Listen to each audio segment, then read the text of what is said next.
Nous bénissons ton nom, glorieux notre Dieu. Merci de nous permettre de parler en ton nom.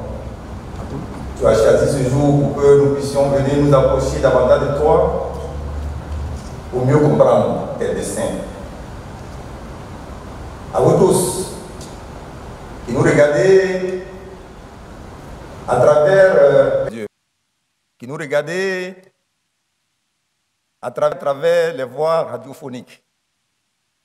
Que la paix de Christ soit sur vous. Que l'amour de Dieu soit sur vous. Que la puissance du Saint-Esprit vous enveloppe. Au nom du Père, au nom du Fils, au nom du Saint-Esprit. Amen. Nous voulons échanger avec vous. Nous voulons partager avec vous. Et pour ce faire, nous avons choisi comme référence biblique le livre de Matthieu. Matthieu, chapitre 25, les versets 31 au verset 46. De quoi s'agit effectivement-il? Là, pour la première fois, il nous est présenté des figures mystiques, des figures mystérieuses en face. On nous présente des figures dont nous avons coutume, à savoir ce qui se passe sur terre. C'est notre première interrogation. Comment dans un même test, on peut mettre face à face ce qui est visible par rapport à ce qui ne l'est pas. Il nous est parlé ici de la vie éternelle. Il nous est parlé ici d'un roi qui vient pour juger. Et en face, le roi même pose la question de savoir, ou du moins prendre la décision en tant que juge, de juger et d'établir ceux qui sont justes de ceux qui sont injustes. 3 critères nous sont proposés, pour ne pas dire dictés. Premier critère, la faim. Deuxième critère, la soif. Troisième critère, la nudité. Quatrième critère, l'étranger. Cinquième critère, la maladie. Sixième critère, la prison. Jésus, qui est ici le roi, est venu pour s'assurer et pour prendre la décision de ceux qui, sur terre, ont respecté ces critères. En face de quelqu'un qui a faim, vous qui avez les moyens, qu'avez-vous fait? En face de quelqu'un qui a soif, vous qui avez de l'eau, qu'avez-vous fait? En face d'un étranger qui a besoin d'être secouru, qu'avez-vous fait? En face d'un malade, vous qui êtes médecin, qui êtes infirmier, qu'avez-vous fait? En face de quelqu'un qui est en prison, comment avez-vous réagi? Voilà la problématique qui est posée. Et là, nous touchons un élément essentiel, les œuvres. Et pour le protestant que nous sommes, j'allais dire la grande famille du protestantisme, nous sommes un peu interloqués parce qu'habitués jusqu'ici à ce que Dieu nous parle de foi, que les Saintes Écritures nous parlent de foi. Or, cette fois-ci, il est question de nous parler des œuvres. Les œuvres. Or, qu'avons-nous jusqu'ici retenu? Quand nous prenons le livre de Jean, chapitre 3, verset 16, où il est écrit « Dieu a tant aimé le monde qu'il a donné son Fils unique afin que quiconque croit en lui ne périsse point, mais qu'il ait la vie éternelle. » Amour de Dieu. Et Jésus lui-même, toujours dans Jean, chapitre 11, les versets 26 au verset 27. Je suis la résurrection et la vie. Celui qui croit en moi ne mourra point. Mais quiconque vit et croit en moi ne mourra point. Lorsque nous avons entendu ces belles paroles, où nous avons été baignés dans l'approche de la foi, Jésus vient maintenant pour nous dire qu'il veut voir nos œuvres et qu'il veut nous juger à travers nos œuvres. Le point se pose donc. La prééminence entre la foi et les œuvres. Qui domine qui? Lorsque nous parcourons un peu la Bible et que nous lisons du côté de Jacques, Jacques est formel. Il nous dit les œuvres, plutôt la foi sans les œuvres est inutile. Inutile tout simplement parce que lorsque le Fils de l'homme sera là pour juger, il n'est plus question de foi, puisque lui-même il est là. Nous parlons de foi lorsque nous ne voyons pas. C'est pour ça qu'on définit la foi comme les choses qu'on espère et celles qu'on ne voit pas.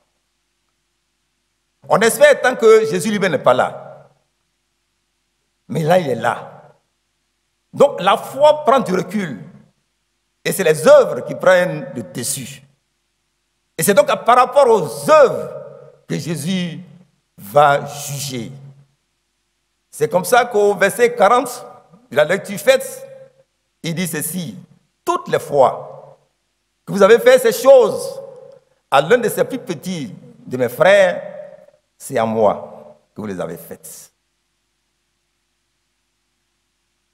Alors, en contrario, toutes les fois que vous n'avez pas fait ces choses à l'un de mes petits frères, à l'un de ces petits frères, c'est à moi que vous ne les avez pas faites. Alors tout le monde tremble. La question, ai-je agi quand il le fallait? Alors que jusque-là, nous sommes positionnés sur la foi, désormais, il nous est intimé de prouver nos œuvres. Ce qui parle pour nous, ce sont les actes, ce sont les preuves. Voyons Abraham, qui est par la suite devenu l'ami de Dieu. Il avait la foi. Mais quand Dieu lui a demandé de livrer son fils en sacrifice, c'était l'œuvre. Il a accepté d'exercer cette œuvre. C'est donc la foi qui pousse à l'œuvre, mais c'est l'œuvre qui rend la foi parfaite. Frères bien-aimés, nous sommes dans une période difficile. Une période difficile où l'on ne sait pas où l'on va.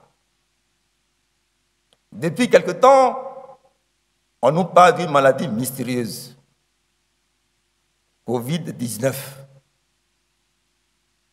qui ébranle tout le monde entier. Quel rapport avec nos tests? Quel rapport avec nos tests? Quand nous regardons la télévision et nous observons ce qui se passe à travers le monde, nous voyons que des personnes sont décidées à aller au front. En premier lieu, le personnel de la santé.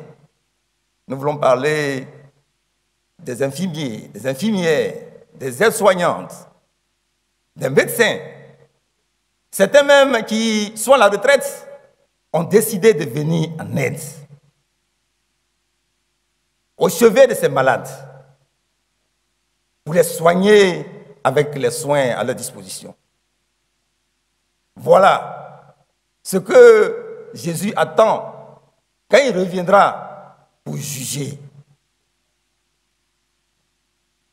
Certains sont actuellement dans les laboratoires pour rechercher soit le vaccin, soit l'antidote, des sérums qui peut mettre fin à cette pandémie.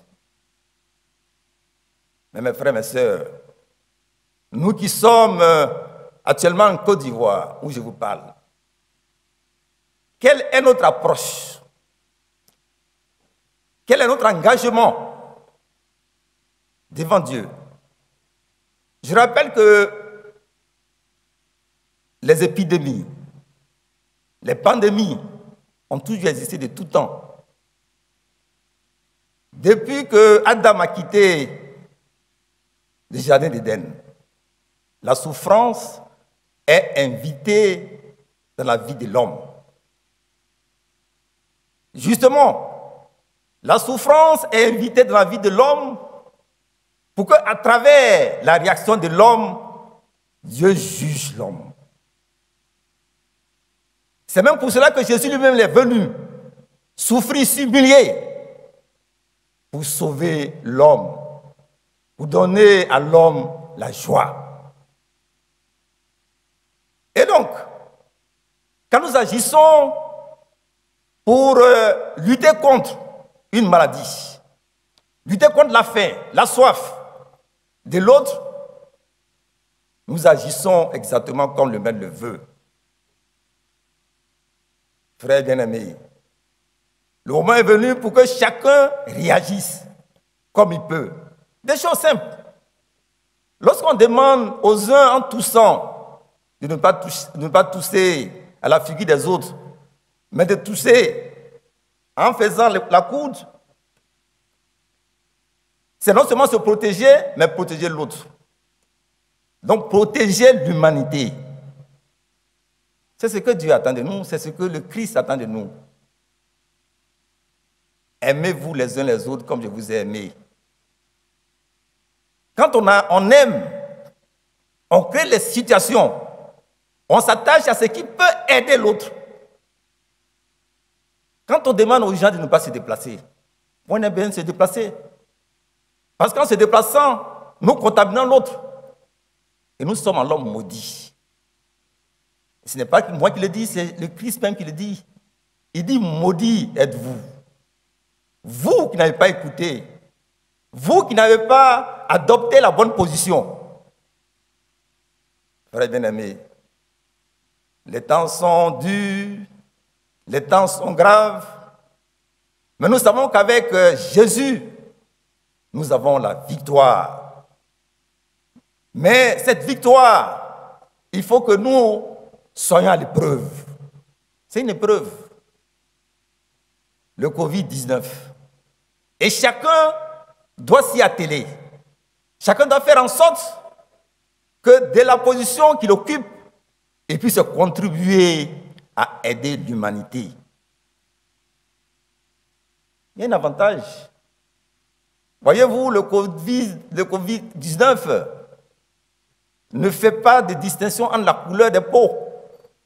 Que vous soyez jaune, noir, blanc, il nous réduit à une seule chose, il s'attaque à la race humaine. Donc, cela répond à la préoccupation de ceux qui sont xénophobes. Si vous êtes xénophobe, vous êtes maudit. Parce que vous ne participez pas à l'évolution de la race humaine. Or, c'est ce que Jésus nous demande, parce qu'il va nous juger sur cela. Aujourd'hui, chacun de nous, d'abord cherche à sauver sa vie, mais celle de sa famille. Et c'est pour cela que les instructions nous sont données qu'il faut respecter.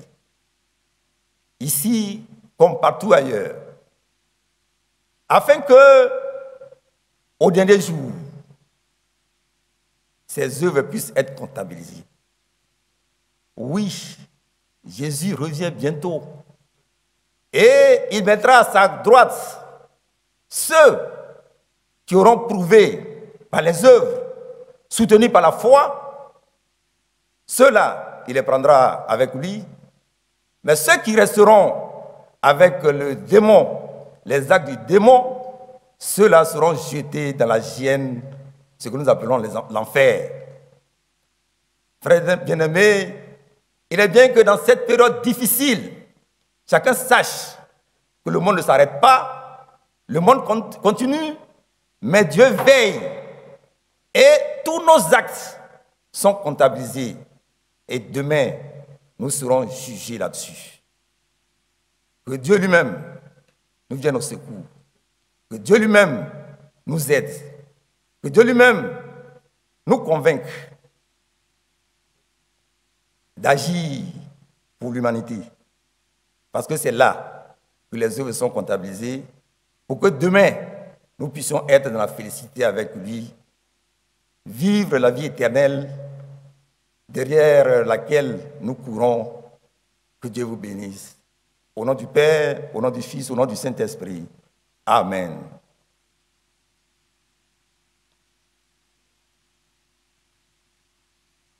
Nous observons un petit instant pour nous remémorer un temps soit peu ce que nous venons d'entendre.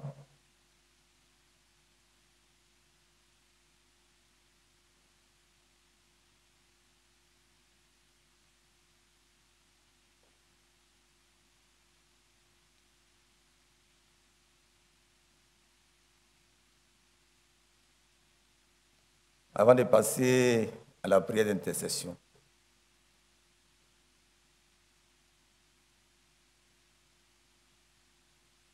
N'ayez pas peur, Dieu prendra soin de vous. Dans la clarté, dans l'ombre, votre appui.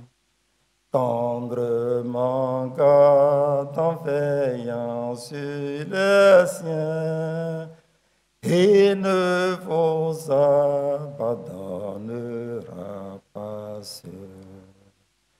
Dieu prendra soin de vous jusqu'à la fin. Auquel ami est Père rédempteur. À chaque appel, Jésus vous répondra. Croyez en lui et prendra soin de vous. Nous prions. Notre Dieu, nous bénissons ton nom glorieux. C'est toi qui as créé ce monde. Et tu prends plaisir à le regarder. Le diable prend aussi plaisir à créer toutes sortes de vicissitudes. Mais tu es le Dieu créateur. C'est ta propriété. Et nous voulons te louer, te glorifier pour cela. Pour la créature de tes mains. Pour l'homme que tu as créé à ton image. Tu es un Dieu merveilleux. Il n'y a pas d'autre Dieu en dehors de toi, Père de notre Seigneur Jésus-Christ. En ces temps difficiles, à qui irons-nous si ce n'est à toi? Viens Seigneur, apaiser les difficultés de tous ordres suscités par ce virus. Viens toi-même influer sur les différentes recherches qui sont faites.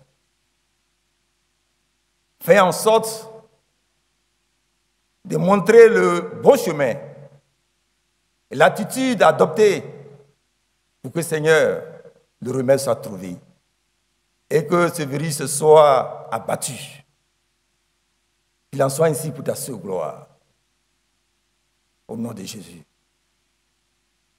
Père, nous prions pour toutes les nations, pour tous les peuples du monde, pour les chrétiens, les non-chrétiens, individuellement pris. Père, viens accentuer ta position sur chacun de nous. Que ton Esprit Saint nous enveloppe. Que ton Esprit Saint nous guide et nous accompagne sur chaque décision. Viens, afin que la victoire te revienne à toi seul. Merci Seigneur. Nous prions pour les malades partout dans le monde. Non seulement pour le Covid-19, mais pour les autres maladies. Seigneur, apaise les cœurs de ceux qui ont perdu un être cher. Donne-leur de croire en toi, à ton avènement glorieux, où il n'y aura ni peine, ni douleur, ni cri, mais ce sera la félicité. Merci de toucher le cœur de chacun. Nous prions pour nos chefs d'État, partout dans le monde, qui sont au front et qui prennent les décisions pour leurs différents peuples. Viens Seigneur, les fortifier. Pour ceux qui sont déjà malades, aide-les à surmonter cette maladie. Parce qu'en toi seul est la vie. Accorde-leur cette vie. Merci Père de ce que tu fais maintenant, mais surtout de ce que tu vas faire pour que notre pays, la Côte d'Ivoire, ne soit pas ébranlé par cette pandémie. Aide les autorités à prendre sa décision. Aide la population à respecter la discipline et donne les moyens pour bouter hors de la Côte d'Ivoire cette maladie pour que la gloire, la magnificence, l'honneur soit et demeure en toi seul, au nom du Père, au nom du Fils, au nom du Saint-Esprit. Amen. Nous résumons toutes nos requêtes par celles que Jésus lui-même nous a prises en ces thèmes. Notre Père qui es aux cieux, que ton nom soit sanctifié, que ton règne vienne, que ta volonté soit faite sur la terre comme au ciel. Donne-nous aujourd'hui notre pain de ce jour. Pardonne-nous nos offenses comme nous pardonnons aussi à ceux qui nous ont offensés. Et ne nous soumets pas à la tentation, mais délivre-nous du mal. Car c'est à toi qu'appartiennent le règne, la puissance et la gloire au siècle des siècles. Amen.